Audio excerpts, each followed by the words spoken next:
llevando una serie a la cual he titulado Nuestro propósito, en la que estaba explicando, ¿no? Desarrollando unos versículos que el Señor nos dio como el propósito para casa de oración. Y esos versículos están en Lucas 4. Vamos a buscarlos en Lucas 4. En este capítulo, ¿no? Es Jesús. Vemos a Jesús hablando en la sinagoga. Le vemos declarando sobre él que se estaba dando cumplimiento, una palabra que anteriormente le había hablado, profetizado Isaías. Y nosotros entendíamos que este era el propósito también para casa de oración, ¿sí? En Lucas 4, voy a leer los versículos 18 y 19. Y dice así: el Espíritu del Señor está sobre mí, por cuanto me ha ungido para anunciar buenas nuevas a los pobres. Me ha enviado a proclamar libertad a los cautivos y dar vista a los ciegos, a poner en libertad a los oprimidos, a pregonar el año del favor del Señor. Así que hablé las últimas dos predicaciones que yo compartí, estaba hablando sobre dar vista a los ciegos. Así que, Dios mediante, en esta mañana cerramos, digamos, este tiempo para explicar con el último propósito, que es pregonar el año del favor del Señor. Entonces, para poder entender qué significa esto, necesitamos irnos al antiguo pacto, ¿sí? A ese viejo pacto, que le solemos traducir como Antiguo Testamento, en Levítico 25. ¿Sí? Vais a ver, no sé, que es una lectura que quizás es un poco, voy a decir así, difícil. Lo leo con una versión que a veces se hace más comprensible, nueva versión internacional. Así que necesito atención, ¿vale? Que hay muchos detalles de tema económicos, de transacciones. Vamos a ir. Voy a leer varias partes, ¿sí? Empiezo en el versículo 8 y os iré indicando cuándo hago el cambio, ¿vale? 7 veces contarás 7 años sabáticos. De modo que los 7 años sabáticos sumen 49 años. Y el día 10 del mes séptimo, es decir, el día del perdón, o llamado Yom Kippur, la fiesta Yom Kippur, harás resonar la trompeta por todo el país o el shofar. ¿Sí? El año 50 será declarado santo y se proclamará en el país la liberación de todos sus habitantes. Será para vosotros un jubileo y cada uno volverá a su heredad familiar, a su propio clan. El año 50 será para vosotros un jubileo. Ese año no sembraréis ni cosecharéis lo que haya brotado, ni sembraréis ni cosecharéis lo que haya brotado por sí mismo, ni tampoco vendimiaréis las viñas no cultivadas. Ese año es jubileo y será santo para vosotros. Comeréis solamente lo que los campos produzcan por sí mismo. En el año de jubileo, cada uno volverá a su heredad familiar. Si entre vosotros se realizan transacciones de compraventa, no os explotéis los unos a los otros. Tú comprarás de tu prójimo a un precio proporcional al número de años que falten para el próximo jubileo, y él te venderá a un precio proporcional al número de años que queden por cosechar. Si aún faltan muchos años para el jubileo, aumentarás el precio en la misma proporción, pero si faltan pocos, rebajarás el precio proporcionalmente, porque lo que se está vendiendo es solo el número de cosechas. Saltamos al versículo 23. La tierra no se venderá a perpetuidad, porque la tierra es mía, y vosotros no sois aquí más que forasteros y huéspedes. Por tanto, en el país habrá la posibilidad de recobrar todo terreno que haya sido heredad familiar. En el caso de que uno de tus compatriotas se empobrezca y tenga que vender parte de su heredad familiar, su pariente más cercano rescatará lo que su hermano haya vendido. Si el hombre no tiene a nadie que pague el rescate a su favor, pero él mismo llega a prosperar y consigue lo suficiente para rescatar su propiedad, deberá calcular el número de años transcurridos desde la venta y reembolsar el saldo a quien se le haya comprado. Así podrá volver a su propiedad. Pero si no consigue lo suficiente para rescatarla, la tierra quedará en posesión del comprador hasta el año del jubileo, cuando el que la vendió la recobrará y ésta volverá a su heredad familiar. Salto al 39. Si alguno de tus compatriotas se empobrece y se ve obligado a venderse a sí mismo, ahora ya no está vendiendo la tierra, se vende a sí mismo, no le hagas trabajar como esclavo. Trátalo como al jornalero o como al residente transitorio que vive entre vosotros. Trabajará para ti solo hasta el año del jubileo. ¿Sí? Es el tiempo donde termina esto, ¿no? Entonces lo pondrás en libertad junto con sus hijos y podrán volver a su propia familia, a la heredad de sus antepasados. Todos los israelitas son mis siervos, dice el Señor, ¿verdad? Yo los saqué de Egipto, así que no serán vendidos como esclavos. Saltamos al 47. Si un extranjero o un residente transitorio entre vosotros se enriquece y uno de tus compatriotas se empobrece y tiene que venderse a un extranjero o a un familiar de ese extranjero, no perderá su derecho a ser rescatado después de haberse vendido. Ser rescatado es redimido, ¿sí? Tiene derecho a que se pague, digamos, ese dinero que se debe para poder ser rescatado de la esclavitud, ¿no? Esta es una palabra que muchas veces usamos y a veces no terminamos de entender, ¿no? Que es ser redimido. Es esto, ser pagado el precio para su rescate, ¿no? Dice que no perderá el derecho aun si la persona que le está comprando es un extranjero, ¿sí? En el caso anterior era un hebreo comprando a otro hebreo. Esta vez es un extranjero comprando a un hebreo, ¿vale? A uno del pueblo.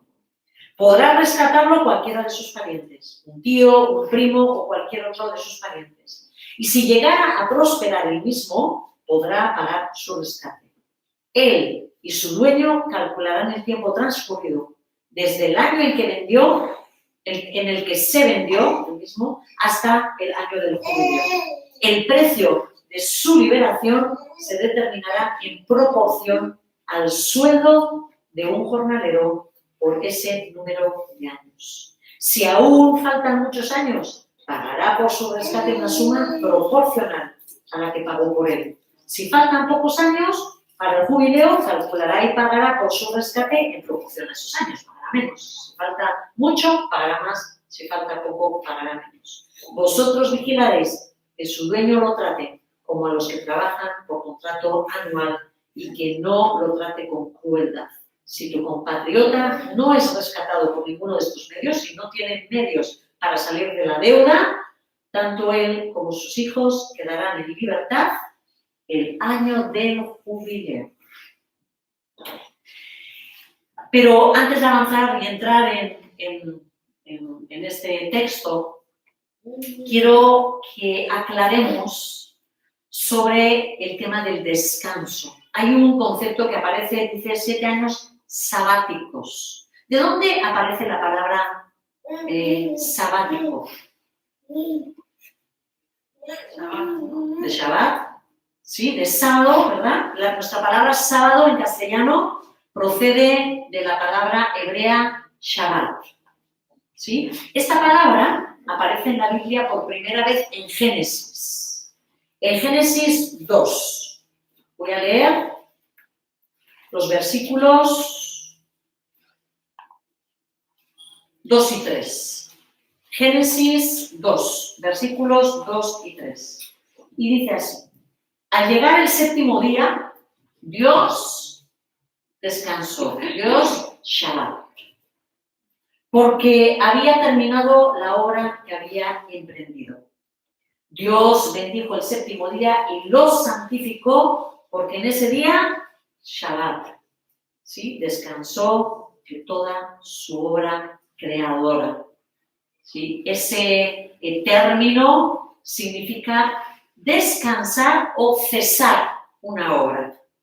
Cuando ya has terminado algo que estabas haciendo, ¿no?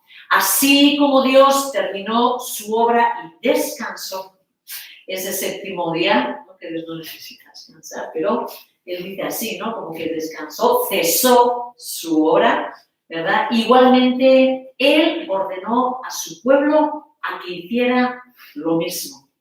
¿Sí? Somos llamados a hacer lo mismo. En Éxodo 23, en el versículo 12, voy a leerlo con versión, la Biblia textual, dice así: 6 días harás tu trabajo y en el séptimo día cesarás. Sí, más literalmente, cesarás.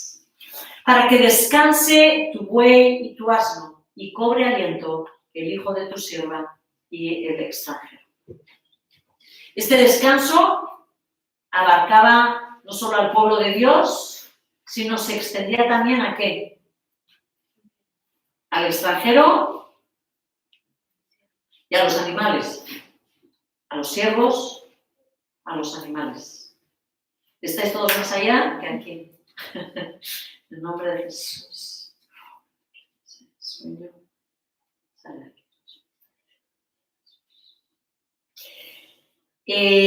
Además de que el Señor lo que pide es el descanso, porque el Señor podía haber establecido un día de descanso y punto, ¿no? Simplemente sería dormir. ¿Vale? Y podría ser así, ¿verdad? Pero Dios estableció que ese día era un día para dedicárselo a Él.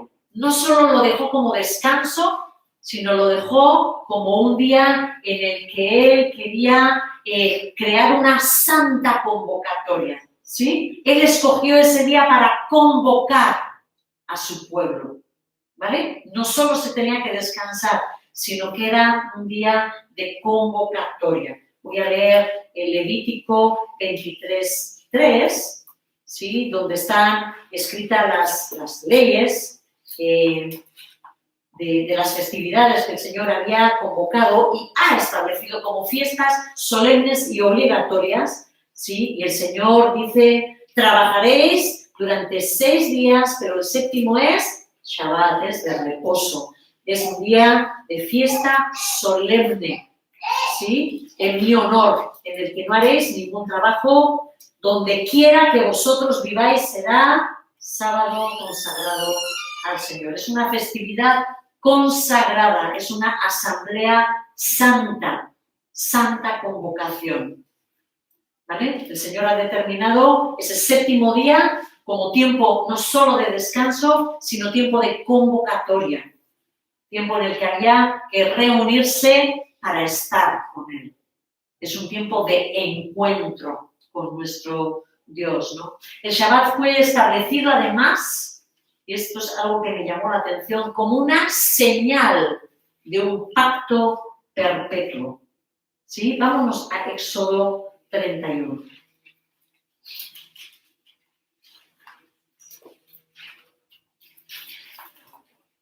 Voy a leer desde el 12 hasta el 17, ¿vale? El Señor le ordenó a Moisés: diles lo siguiente a los israelitas: vosotros deberéis observar mis sábados. En todas las generaciones venideras el sábado será una señal entre vosotros y yo, para que sepáis que yo, el Señor, esta versión dice, os he consagrado, para que me escribáis, la idea es, yo soy quien os santifica. os he apartado, os he consagrado para mí. ¿Sí? Este sábado es una señal. El sábado será para vosotros un día sagrado, observadlo, dice el Señor. Quien no lo observe será condenado a muerte. ¿Es trascendente o no será trascendente la fiesta del Señor? Trascendente. Quien haga algún trabajo en sábado será eliminado de su pueblo. Durante 6 días se podrá trabajar, pero el 7º día, el Shabbat, será de reposo consagrado al Señor. Quien haga algún trabajo, vuelvo a decirlo, el sábado será condenado a muerte. Los israelitas deberán observar el sábado y dice, en todas las generaciones futuras será para ellos un pacto perpetuo. ¿Qué significa esto? Si es perpetuo, para siempre. Es un pacto para siempre. Una señal eterna entre ellos y yo. En efecto, en 6 días, y recurre a la ilustración que Dios mismo hizo. En 6 días hizo Dios los cielos y la tierra y en el 7º descanso. ¿Vale? Con lo cual, Shabbat es además un pacto, y pacto perpetuo y eterno. ¿Sí? Él apartaba a su pueblo, lo santificaba y lo sellaba, digamos, este pacto a través de este sábado. Entonces, la observancia, el cuidado de descansar, de reunirse con él en el Shabbat, mediante él Israel confesaba que era el pueblo de Dios, el pueblo rescatado por Dios, que estaba sujeto a su señorío, que iba a cumplir la ley, ¿no? Ellos eran mayordomos y tenían que administrar las cosas de Dios, ¿verdad? Y él les dice que tienen que mostrar misericordia a los animales. Quiero que descansen, incluso los animales y vuestros esclavos también, ¿no? A través de ese descanso, el pueblo estaba demostrando su confianza en que Dios iba a suministrarles todo lo que necesitasen. Porque, como hemos dicho, ese día, cuando era solamente el sábado, no se podía trabajar. Nosotros aquí igual cobramos al mes, ¿verdad? Entonces no nos importa tanto si ese día exactamente no trabajamos. Bueno, que nos lo repartan y ya nos dedicamos nosotros a repartirlo. Pero imaginaros si ese día no se os da la comida o no se os da el jornal, porque el jornal, ¿verdad? Venía día tras día que se trabajaba. Trabajabas, cobrabas. No trabajabas, no cobrabas. Algunos de esos entienden, no voy a meter las horas por mucha festividad que sea, porque si no, no cobro, ¿verdad? A veces uno dice así, ¿no? Si trabajas, cobras, algo así era, ¿vale? Y sin embargo el Señor les estaba diciendo, te voy a pedir una cosa, no trabajes un día. Y ese día vas a confiar en mí. Yo me comprometo con que tú vas a tener suficiente para que ese día no te falte de nada. Era el compromiso que el Señor hacía con ellos, pidiéndoles, ¿no? ese descanso. El Señor estaba llamando a que confiaran en Dios. En ese sentido, que entraran en su reposo, que descansaran en Él, ¿no? Como dice el autor de Hebreos, él lo da a entender, ¿no? Ese Shabbat no solo era para descansar en ese tiempo, no solo era señal, sino que esto era un mensaje que estaba proyectándose a la eternidad.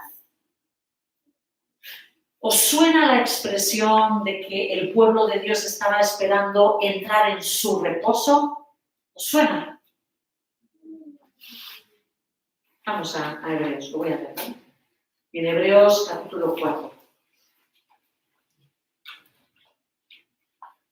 Ellos habían sido convocados a eso, ¿no? A entrar en esa tierra prometida, y todos entendían que cuando entrasen en la tierra prometida ese iba a ser el reposo de Dios.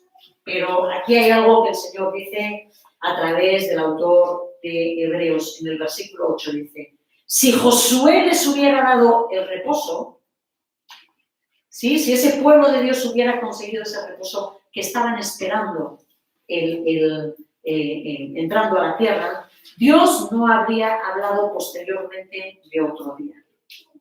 Por consiguiente, queda todavía un reposo especial para el pueblo de Dios. Y dice el versículo 10, porque el que entra en el reposo de Dios descansa también de sus obras, así como Dios descansó de las suyas. ¿Sí? Ese Shabbat tiene un mensaje para nosotros, para el futuro.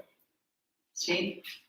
Ese Shabbat nos está hablando de la gracia de Dios, del descanso del pueblo de Dios, de sus obras. Nosotros tenemos la tendencia de buscar la salvación, de buscar el reposo, ¿no? Creyendo que Dios nos va a dar ese descanso a nuestras almas, la paz de Dios, si nosotros nos esforzamos, ¿verdad? Pero dice aquí, el pueblo deja sus obras y descansa, recibe el reposo de Dios. ¿Sí? A veces nos esforzamos por conseguir esa salvación, como decía José Ignacio hace varias predicaciones, ¿no? Cuando él decía que no nos afanásemos, que no estuviéramos como trabajando por conseguir esa salvación, sino que era algo que teníamos que recibir. Y este descanso también nos habla de eso. Además de que, ¿qué estamos esperando todos en la eternidad? Claro. Descanso. Yo creo que vamos a trabajar más que nunca, pero descanso. ¿Sí? Porque no habrá mal. Porque no dependeremos de nosotros. Porque estaremos confiados en nuestro Dios durante toda la eternidad. ¿Sí? A veces incluso hemos llegado a imaginar que cómo va a ser el cielo. Sí, o a veces no imaginamos ni árboles, nos montamos en las nubes y descansamos, ¿sí? Nos tumbamos por la eternidad, de vez en cuando aparecen unos ángeles y cantamos, ¿verdad? Y luego descansamos. Esto, de verdad que muchas veces tenemos, ¿sí o no? ¿No? Esos angelitos en las nubes que van dormidos, qué bonitos, ¿de verdad o no? Se nos transmite eso. No es real, no es real. El Señor está hablando de un reposo de nuestra alma, ¿sí? No va a ser las cosas por nuestro propio esfuerzo, va a ser en las del Señor. Y así en la eternidad. Estoy convencida que vamos a trabajar y mucho, ¿vale? Pero este reposo es a lo que voy, está también hablándonos incluso de esa eternidad. ¿Qué pasa con el año del favor del Señor? Está completamente conectado, ¿vale? ¿Por qué? Porque el año del favor del Señor es un año de reposo, de gran reposo. ¿Sí? Es una convocatoria de gran reposo. El año del favor del Señor del que nos habla la profecía es el llamado año de jubileo. Si piensas que es por la alegría, haces bien, porque verdaderamente era un año de mucha alegría para el pueblo. ¿Sí? Como hemos visto, se trataría del año 50, ¿sí? El año 50. El año 50 era, cada 50 años, voy a decir, se celebraba este año de jubileo, ¿no?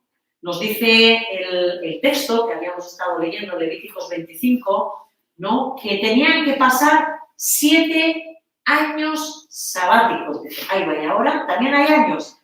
También hay años. El Señor estableció los sábados, o sea, cada semana, un día de descanso, encuentro con Él. Cada 7 años, año sabático. Descanso, ¿sí? Este era un descanso distinto en el sentido de que era un año de reposo, pero para la tierra. La tierra no tenía que ser cultivada.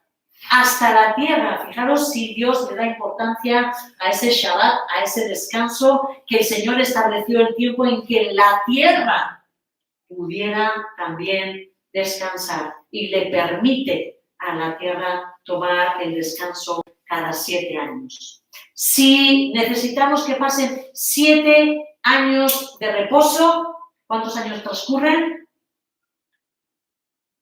¿Veis cómo habéis entrado en el reposo?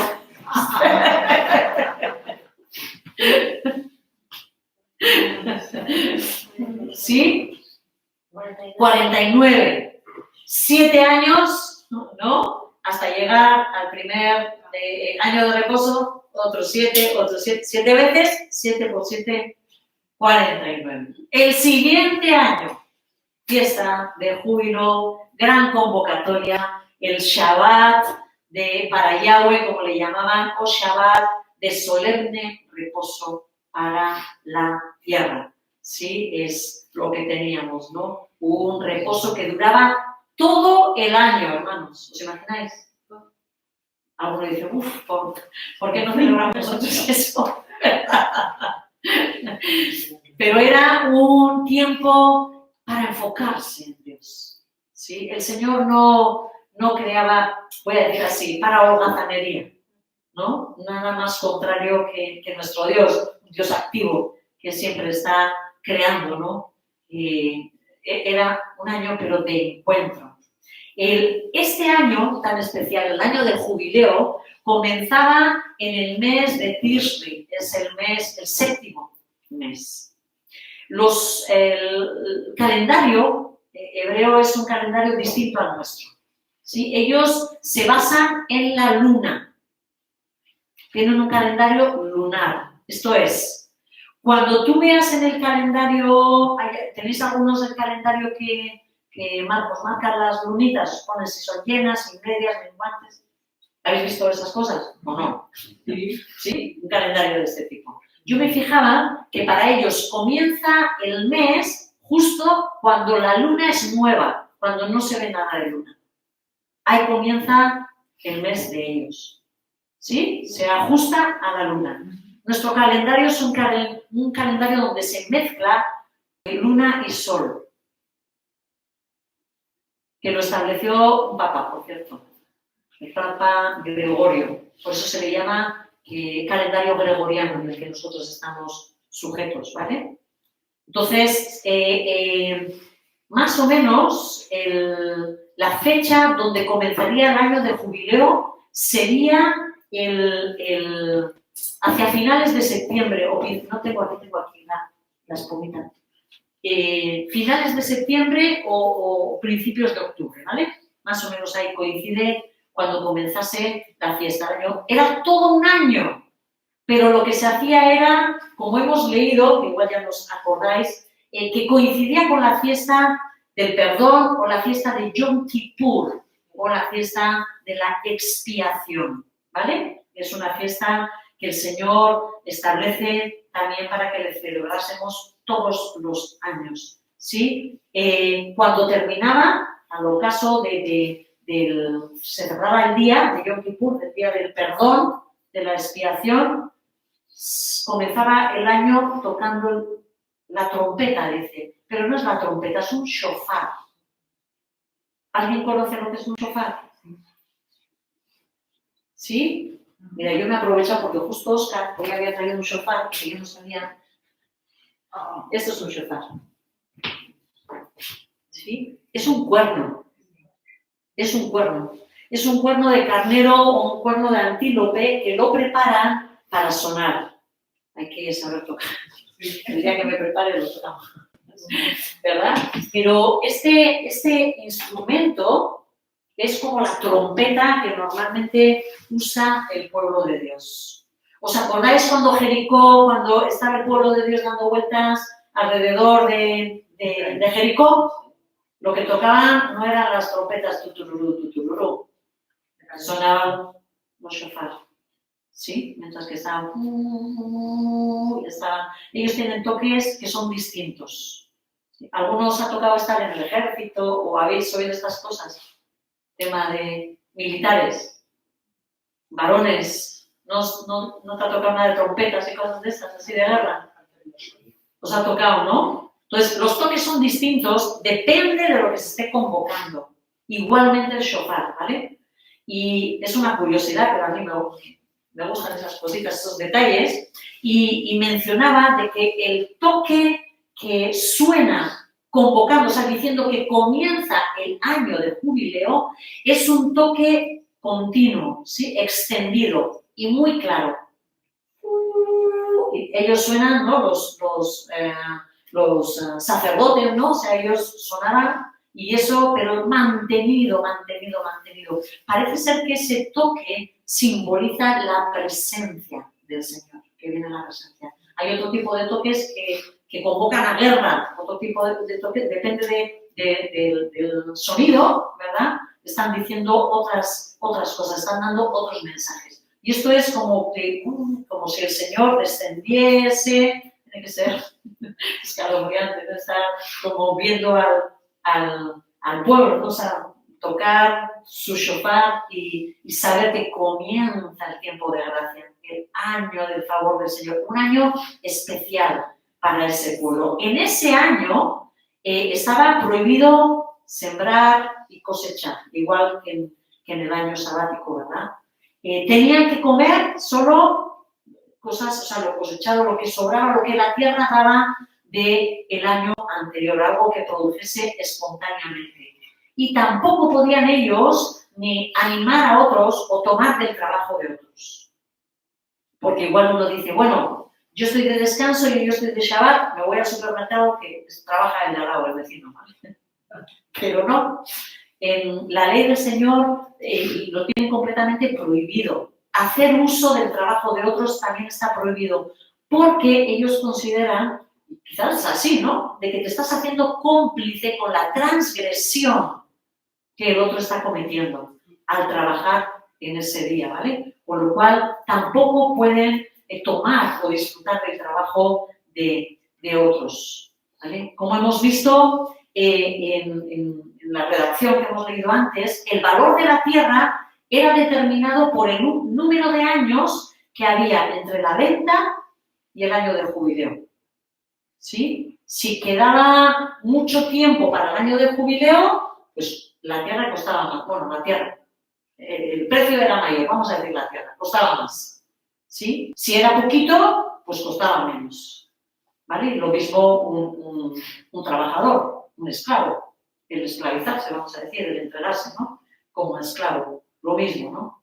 Pero ¿qué ocurría? En este año, en el año del jubileo, el propietario recobraba sus bienes sin ninguna indemnización, no había intereses. Se cerraba y se cerraba. Tengo una deuda X, llegaba este año, empezaba a sonar ese cuerno, me quedé sin deuda. ¿Sí? Se cerró mi deuda. ¿Habéis tenido deudas? Igual alguno dice, igual está todavía ahí arrastrando, ¿verdad? Suena la trompeta. Y tú sientes que la gracia del Señor viene y dice, se acabó. Se acabó. Llevo no sé cuántos años trabajando fuera de mi casa, sí, como esclavo, se acabó. Es el tiempo de volver a mi casa, a mi tierra, a lo que el Señor me había concedido por gracia, ¿vale? Era un momento en el que se recobraban las posesiones que si uno se hubiera visto obligado a vender, a hipotecar, a enajenar, ¿no? ¿Por qué era eso? ¿Cuál era el principio por la que se hacía esto? En el versículo 23 de ese Levítico 25 que he dicho antes, dice, la tierra no se venderá a perpetuidad, o sea, no se puede dejar ya vendida, porque la tierra es mía, dice el Señor. Y vosotros no sois aquí más que forasteros y huéspedes. El principio por el cual el Señor demandaba que esa tierra volviese otra vez a su propiedad, o sea, a la propiedad de aquel que la había heredado, era porque es que no eran de ellos la tierra. No era de ellos. Es del Señor. Y el Señor se la había entregado a cada familia en aquel reparto. ¿Sí? Lo que tú recibías por herencia te correspondía. Y nadie te lo podía quitar cuando llegaba el año del jubileo. ¿sí? También se daba la libertad de los esclavos, hebreos, de los hebreos, solo de los hebreos. Estos podían regresar a su familia, a la posesión de sus padres, con sus mujeres, con sus hijos. ¿Sí? El Señor tenía claro que los israelitas, como dicen los versículos, eran sus siervos y no pertenecían a nadie más. Por eso Él reclamaba en este año y decía, perdiste autoridad, esa persona es mía, por lo cual queda en libertad, porque ha llegado este año. Por esto vemos que el jubileo daba a cualquier israelita la oportunidad de reconstruir su vida social y económica. Era el comienzo, ¿sí? Empezamos otra vez, era un tiempo de gracia que el Señor extendía sobre las personas para dar una nueva oportunidad. Comenzamos, ¿sí? Vuelve otra vez con tu familia, vuelve otra vez a la tierra, tienes una nueva oportunidad, un nuevo tiempo. Era tiempo de perdonar. Aquel que había pagado, aquel a quien se le debía, perdonaba. Eran llamados a perdonar, perdonaban, soltaba la deuda, ¿verdad? Era tiempo de liberarse de cargas, de situaciones, de ataduras, de deudas, ¿no? Porque una esclavitud, por muy bien que te trate el amo, es esclavitud, ¿verdad? O sea, por muy bien que alguien te trate, es esclavitud. Socialmente, el jubileo lo que conseguía era que hubiese un equilibrio económico. ¿Por qué? Porque evitaba que dentro del pueblo judío hubiese personas que se quedasen con todas las tierras y mientras tanto otros quedaran en pobreza. ¿Sí? Era una forma de evitar que esto pudiera pasar. Porque aquello que igual alguien había prosperado y conseguido tierras, cosechas, llegaba el año de jubileo, ese seguro que no quería quitarse. ¿Verdad? ¿Por qué? Porque tenía que perdonar y todo era suelto otra vez. Y cada cosa volvía al comienzo. ¿Sí? Entonces, al anunciar el año del favor del Señor, eso significa que debemos de avisar y advertir a la gente que ha llegado el tiempo en que sus deudas con Dios pueden ser perdonadas. A los que sois casa de oración, deciros que somos llamados a dar este mensaje a la gente que conozcamos, ¿sí? El Dios de los cielos ha abierto un tiempo en el que buscarle para recibir su perdón. Aquel que quizás estás de visita, que quizás has entrado en la iglesia evangélica o llevas entrando, ¿no? Pero todavía no has quitado tus deudas. Escucha